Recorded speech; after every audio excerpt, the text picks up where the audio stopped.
குடும்பத்துல பயங்கர பிரச்சனை. அப்ப ஆண்டவர் எனக்கு ஏதாச்சும் செய்வாரா, நான் ஒரு ஊழியக்காரன தானே இருக்கிறேன் அப்படின்ட்டு ஆண்டவர் உடனே என் பேரை சொல்லி உங்க மூலியமா பேசினாங்க. பாஸ்கரன் குடும்பத்துக்காக கண்ணீர் விட்டு ஜெபிக்கிற, உனக்கு சரி ஆகுது அப்படின்னு சொன்னாங்க. பாஸ்கரன், உங்களுடைய கண்ணீரின் ஜெபத்தை ஆண்டவர் கண்டா. உங்களுடைய பாவங்கள் உங்களை தொடர்ந்து வந்து சாபமாய் உங்களுடைய குடும்பத்தை வாதித்துக் கொண்டிருக்கிறது. அதை உணர்ந்து அழுது ஜெபித்தீர்கள். உங்கள் நிமித்தம் உங்களுடைய குடும்பம் பாதிக்கப்பட்டிருப்பது தெரிந்து ஜெபித்தீர்கள். இந்த நாள் முதல் ஒரு மாற்றம் உண்டாகிறது. இயேசுவுக்கு ஸ்தோத்திரம் என்று அவரை மகிமைப்படுத்துங்கள். இது எப்படி நான் உறுதிப்படுத்துன்னு கேட்டேன். அடுத்தது 2வது ஜெபத்துல பியூலா என் பொண்ணு பேரு, கர்ப்பப்பை பிரச்சனை, அந்த கர்ப்பப்பை பிரச்சனையால விடுதலை ஆவறான்னு சொன்னாங்க. பியூலா என்கிற மகள் உடைய கர்ப்பப்பை பிரச்சனையினால பாதிக்கப்பட்டு நீ வந்திருக்கிறாய்.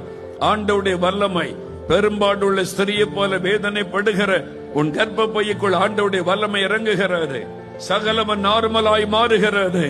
அப்புறம் இந்த மழைக்காக ஆண்டவரே மழை விட்டு விட்டு வந்துட்டு இருக்கேன், நீங்க இருக்கிறீங்களா, நான் உங்களுக்காக நான் ஜெபிக்கணும், இந்த இடத்துல இந்த மக்களுக்கெல்லாம் நன்மை நடக்கணும்னு சொல்லி ஜெபிச்சேன். 3 தடவை மழை வந்து நின்று போச்சு. உங்க ஜெபத்தை கேட்டுதான் ஆண்டவர் மழை நிறுத்திட்டார். ஆமென், ஆமென், ஆமென். கர்த்தருக்கு ஸ்தோத்திரம். God bless you.